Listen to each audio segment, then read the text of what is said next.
Okay, on these applications here, he's piercing at me, and his target is probably going to be my throat or my diaphragm, sternum, my eye. When you're piercing with a staff or a spear, typically those are your targets, right? Unless you're with a spear cutting at the lower ab area or stabbing to the thigh. Those are like typical targets. The foot, like if you're using a spear, stabbing to the ankle and foot like that. See how I would have got those tendons across the top of your foot? Yeah. It disables people. You can't walk anymore. But with a staff, same idea, except it's more blunted, obviously. So you're going for the soft here, or the bony tissue of the sternum, or the diaphragm, or the eye. So he's going to be piercing up. I'm going to be blocking, and I'm sliding in from here and striking to the side of the jaw, similar to the other application we did earlier. And then all I'm going to do is I'm going to push my staff down and slide it through his arm like this and adjust with my leg. And I'm going to push, and I'm going to turn into full horse, and then I'm just going to drop him all the way. All I'm going to do at this point now is I can change my grip, or I can step up and strike here, go to the heart.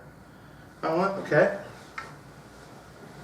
Again, by now, you're familiar with all the different bony structures you can strike with the staff. You can go to the foreleg, the knee, the inside of the knee, the inside of the groin this way, right? If you're standing up on him this way. If you're like this and you strike down, you know, you can come across to the ribs, you can come up into the groin this way. So there's all kinds of applications for follow-up. That's your own imagination, just work on them, okay? From here, I'm actually getting my staff in position and pulling, striking. Then I'm going to push my staff in, right, as I take up the distance here, turn to full horse and throw him down. A lot of leverage there. Step up, right, into the ribs, into the side of the ribs, okay? So one of the things you got to be aware of on this application is, of course, not getting hit. Strike, right? This is quick. Hold your staff hard, right? When I come in, this is, right? It's a quick, strong movement, right? Right? So he comes in to the side of the head. I take up my distance here, and I force this through. Now, when I turn, immediately, I'm pushing against his staff. If he turns his staff to me, it helps me throw him, right? Oh yeah. Helps me throw him. Then all I'm doing is adjusting here. I can adjust here. I can go here to the side of the head, to the side of the ribs. I can force into here, the spleen, side of the ribs, the heart. Okay? So you really want to be thinking about the distance you take up is with a small slide step. From here, you don't slide step. Now you take your long step and start turning. Okay? So you want to think a lot about, like we do all the time, hold him off balance. Holding him off balance by, when you step up, by dropping your stance, lifting him up off balance, pushing him here to turn his body. There's a lot of dynamics in this. It looks easy, it's not. There's a lot of stuff going on. You're driving with your legs, turning your stance, and following through, okay? You have to finish your stance and follow through. Can't tell you how much I see people throwing and not finishing their stances, which causes them to be off balance. I don't care if the guy falls here, here, here, if he falls back here. A lot of times the guy will fall early, and you as the person throwing stop your stance, and you wonder why you end up on the ground with the guy. Finish your stance. I don't care if he falls over there. I'll turn to follow up. I'll adjust where I'm at. Typically you're right in the power line with him, okay? So on the second application, what I'm doing is splitting and striking his hand. So let's come around at this angle so we can see the sweep. What I'm doing now is I'm going right here and striking the hand.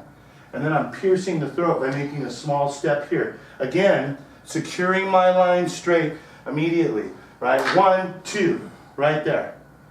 Then I'm going to adjust with my leg, and when I do, I'm going to move his staff out of the way, and I'm going to sweep this leg out by doing what? Changing my stance.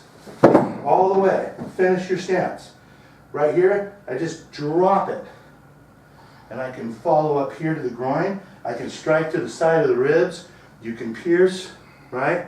You can do whatever you want on the follow-up. Okay? So, again, 1, right? Down on his hand. Okay? So I'm going here to his hand, piercing to the throat. When I step up, I'm going to step inside of his staff like this and just turn my stance. Okay? All the way. I can support his whole body like that. Okay? Strike, strike, strike. If I want. Okay? So, again, important to just slide right to his hand. See, he can feel right away. If I just go pop, right? and then right away. Pop, pop. Okay? Secure your line straight. Pierce to the throat. When you move in, you slide in through his legs. Turn to full horse so that you're now lifting and pulling. It's kind of the same idea as if he comes in, right? And I step up and sweep him like this, right? It's the same idea, but now we're using this. So you want to use your stance. Use your legs to drive and turn. And finish your stance. Then just turn back for your follow-up. Okay? Thank you, Eric. I'd like to just mention, when you're doing applications like this, there's a lot of concepts and principles that I like to teach constantly. And one of them is when he's striking is if he strike through and I'll block. Right? Look at how, now if he pushes more, see how I can support it? But it also slides on my staff, right? I can bring it right in, right? I can do whatever I want quickly, right? If I block like this is quick to him. It's quick to him. Again, securing my line immediately. Not only that, it's not where if you've got a hardwood staff, it can be broken. And I had a teacher, real famous Bhagavad teacher, that always tell me that if you block straight like that, like this, you block like that, you got guys that they hope you do that.